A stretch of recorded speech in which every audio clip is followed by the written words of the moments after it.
the one thing about running backs, just let me get this out the do way, what you got to guys. do. We're not like the wide receivers. You're not divas. We actually talk to each other. Yeah. We actually like each other. true. Stuff like this. It's true. We can be in the same room together and have a great time.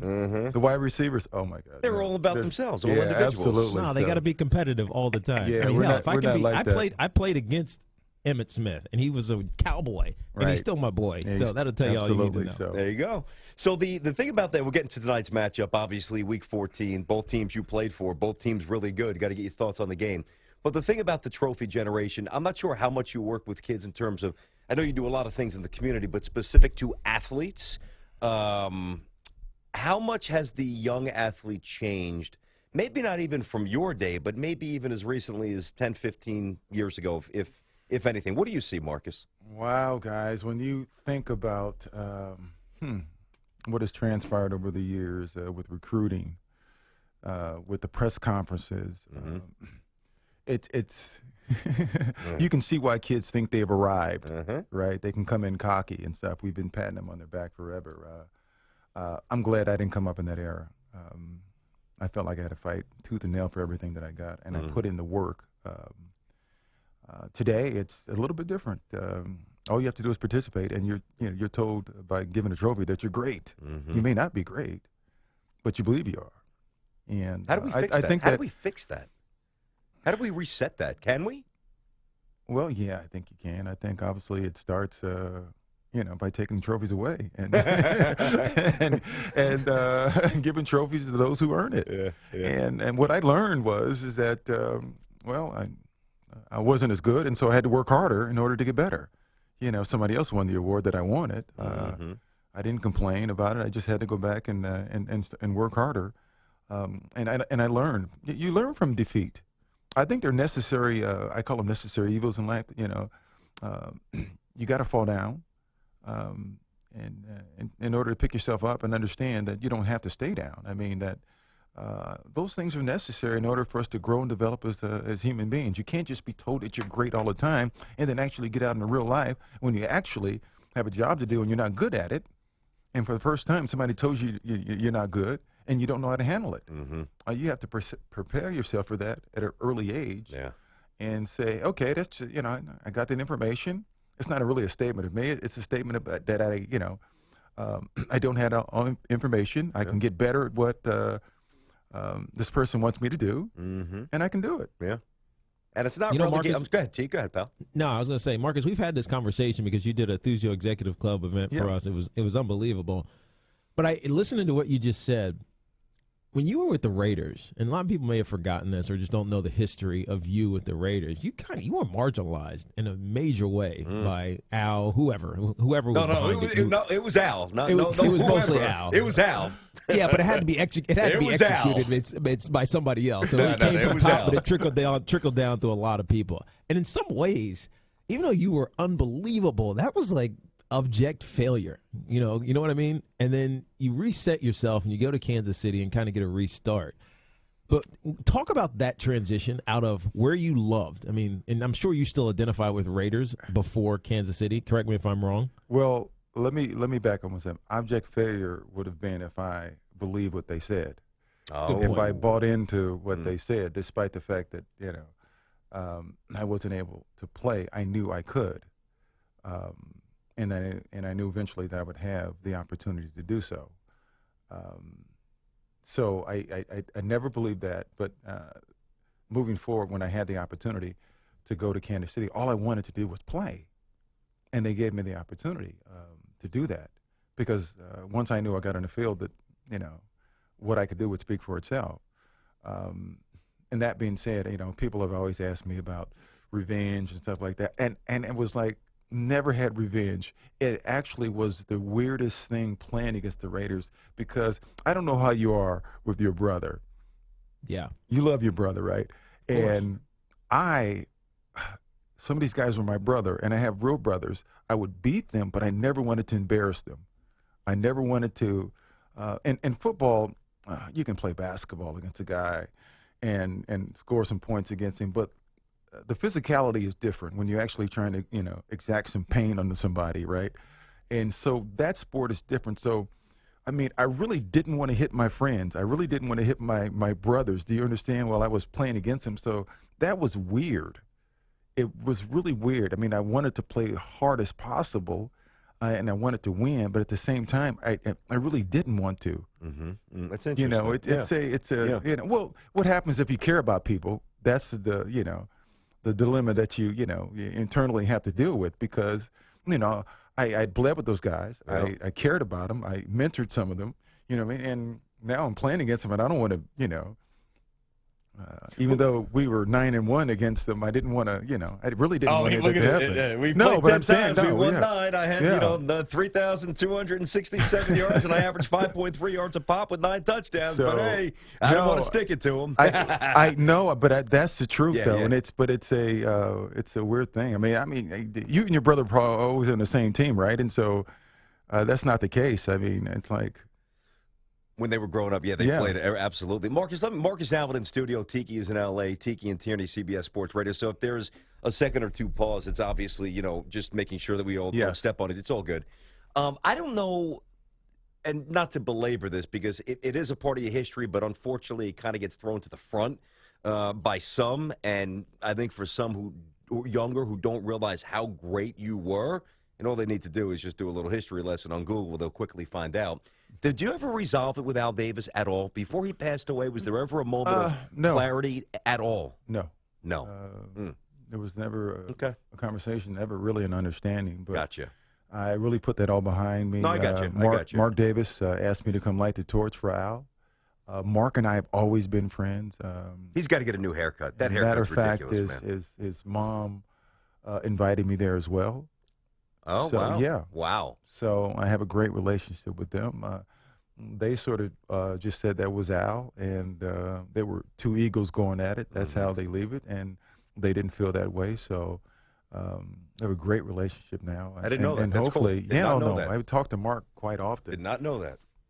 And gone to a few of their games already. Went to their game in New Orleans, with the game in Tampa. Going for the 2 points with Del Rio. Absolutely, which is great, because he's saying, "Hey, I believe in you guys." That's right. And we had this conversation on the field in New Orleans, and I said to him, Tiki can appreciate this. It's like I said, there's a lot of people that know how to play, few know how to win. And so he says, we're going to learn how to win this year. And you know what? He's put them in position to respond, and they've come up, going for 2 in New Orleans. That was huge on the road. Conversely, if they don't make it, could it maybe destroy? Not but destroy they did. I mean, but they did. Yeah, I'm just thinking about the psychology of sport. but they did, and that's great. And going for 4th down in Tampa. And against the Falcons, they did that a few times. They lost that game at home, but they did it against the Falcons too. But it set a tone. I agree. No, I hear you. It set a tone and a belief. And when your coach has your back like that, you're willing to do anything for him. One of the things that I've always hated was when coaches projected their fear onto us. And I'm sure Tiki knows what I'm talking about. It's like, well, you don't want to go at this guy because, no, coach, listen, I don't want to play this game with one hand tied behind my back. Let's go with this guy. We can beat this guy. Have faith in me. They get scared, and so they don't call plays because LT's over there. And I'm saying, I can block LT. Come on. You know what I mean? Think you could block LT?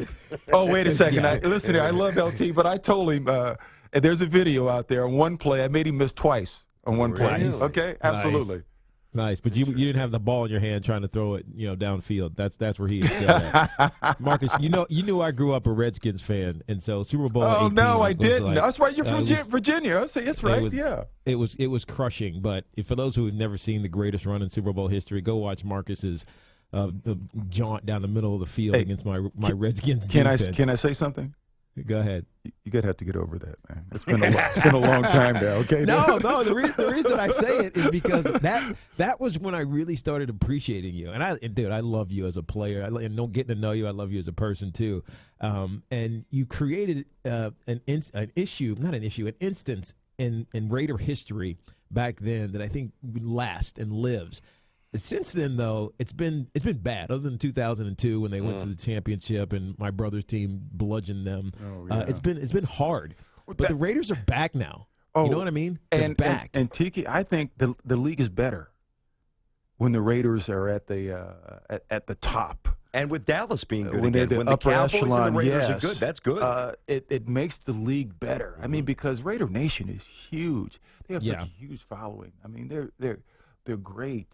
And for so long they've been mired in mediocrity, and now they're playing well, and the Chiefs are playing well.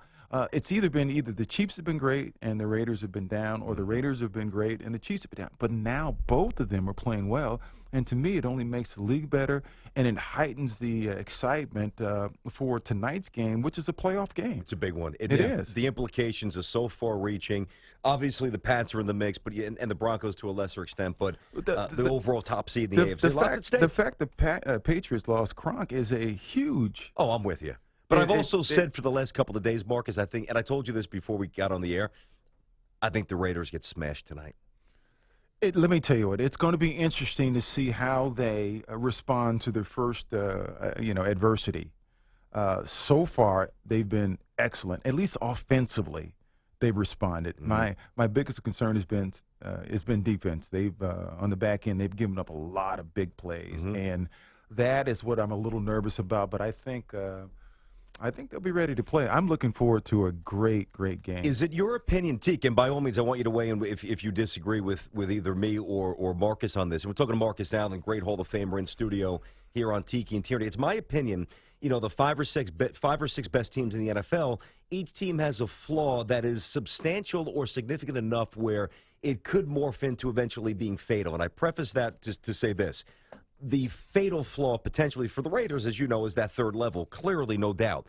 But can a great pass rush and a disruptor like Khalil Mack, can it offset the issues in the third level enough to keep it from becoming fatal? Well, if Irvin's is not matching Mack's play on the opposite side, they're going to be in trouble, because you can game plan. You can keep an extra guy in. You can do a lot of things to try to neutralize Mack. He's obviously a great player. But to me, it comes down to, there's a lot of flaws. We weren't perfect offensively with the Raiders when we won, but our defense was a monster. And I know it sounds so cliche, but you win with D down the stretch. Still? Yes, you do. Look at Denver last year. You think they won with offense? No. Huh? Yeah. Peyton could throw spiral. Absolutely. Yeah, I got you. You don't have to be, the Steelers, Steel Curtain, but you got to have a D that keeps you in the game and can neutralize that offense. I mean, but you can't give up, in the playoffs, 30 points and think you're going to win. You just can't do that. That's fair. So you got to have absolutely. Your defense is critical. Go ahead, T. Defense and running game. As much as we want to neutralize the running backs in the league, if you have a good one, you know it, and it helps you win football games. Just look at the Cowboys right now. Hell, look at Latavius Murray with your Raiders. Marcus, we know you're here with Kay Jewelers, and not only is it the 100th anniversary of Kay, it's the 18th year that you guys have been partnering with St. Jude's Research Hospital, Children's Research Hospital. Tell us what you have going on with them. You mentioned it. They're the number one jewelry store in America and the official jewelry store of the Pro Football Hall of Fame. But they have really a great campaign this year, and it all starts. Kay has introduced this new fun way to support this great organization, St. Jude's. It's singing the jingle. Every kiss begins with K. It's very, very, very much in my mind for the rest of my life. Right. So join me and visit Kay Jewelers on Facebook or Twitter and post a video where you're singing the jingle and using the hashtag Sing for St. Jude donation.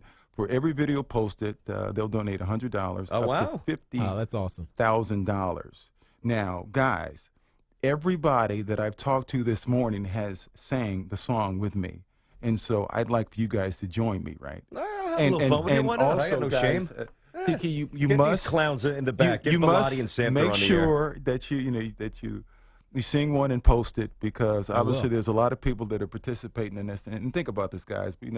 the work that St. Jude does, and it's just a fantastic. By the way, Jude is my confirmation name, so I'll sing anything. Okay, so all I'm right. absolutely. So are we just going to sing the jingle? Now, do you guys want to go? Do you guys want to harmonize? Do you guys want to sing in unison? What do you guys want to do? Let's keep it pretty simple. Let's not have the scene. Let's not have. Hey, Marcus. Let's not have the scene from Rocky when they're out there with the flame in the garbage can, like it's Motown. Right. Let's keep it kind of simple here, man. All right. You want to give us a countdown? I'll give it. We'll go 3 descending order, and on 1 we'll do the jingle. You ready? Right. Here we go, boys. Coming down 3, 2, and 1. Every kiss begins with K. Hey, guys, I'm impressed, guys. That sounded nice. I think we may have a future. That's how we roll here, Marcus. Boy, you know what, guys? I think we can do the halftime show of the Super Bowl. Come on. Marcus, do me a favor, all right? Because I'm going to be very selfish here. If Tiki ever makes the Hall of Fame, yes, I will probably make more money because then our show, we will make more money advertising. It will become a more popular show. Can you pull a few strings? Can you get this schlep in the Hall of Fame? Can you help us out here? For you, I'll do whatever I can, all right? and listen here, I mean, guys, honestly, man, sometimes I don't even know the criteria anymore. Guys. Well, he's got 10,000 yards rushing and 5,000 yards receiving. That's why I say sometimes I don't know the criteria anymore, man. It's sort of puzzling and stuff. It confuses us sometimes, guys. So, well, then we'll really I'll sing the whole song. Even with the Heisman, I don't know what the criteria is anymore. So, and I'm here for this weekend for that, guys. You are, yeah. We always have Archie Griffin come in. You know Archie quite well. Solid, what a gentleman, huh? Yeah, he is. He's a good great. man. Can you imagine 2 of those sitting in your house? Yeah, that's pretty nice. I couldn't imagine any. Marcus, great to meet you again. I know you've done a couple of things with Tiki. We bounced into each other at the Super Bowl. Profound respect. Great career. Thank Classy you, man. guy. Same here, guys. Merry Christmas to you guys, too. Right back at you. Merry Christmas to Marcus. And by the way, who's going to win tonight? Real quick, Raiders or Chiefs? I know we've got dude, I'm seriously. I mean, and I'm trying to be objective. I don't know. Yeah, that's not good enough on the show. Who's going to win, Marcus? But I don't. Let me tell you what. Just real quickly. I'm a little nervous about them going in Kansas City. Fair enough. You think the Chiefs are going to win. So do I. Okay, we got it out of you. That's what you said.